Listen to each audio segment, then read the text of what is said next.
আসসালামু আলাইকুম। হার্ট অ্যাটাকের লক্ষণ, আমাদের এই হার্ট অ্যাটাকের লক্ষণ হচ্ছে তীব্র বুকের ব্যথা। সেটি হতে পারে মাঝখানে বা সাইডে।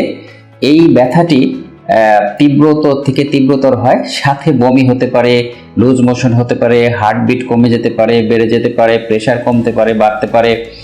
এই লক্ষণগুলো সাধারণত আমাদের অ্যাসিডিটি যেটা হয়, গ্যাস্ট্রিক, সেটার সাথে আমরা মনে করি গ্যাস্ট্রিক হয়েছে। আসলে এই ধরনের যদি লক্ষণ হয়ে থাকে তাহলে কিন্তু হার্ট অ্যাটাক হয়েছে বুঝতে হবে।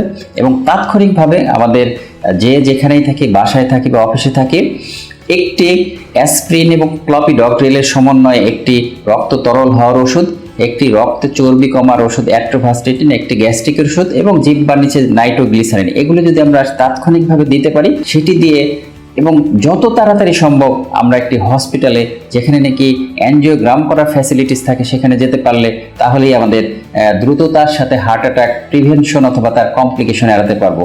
আপনারা সবাই সুস্থ থাকবেন, ভালো থাকবেন। আল্লাহ হাফেজ।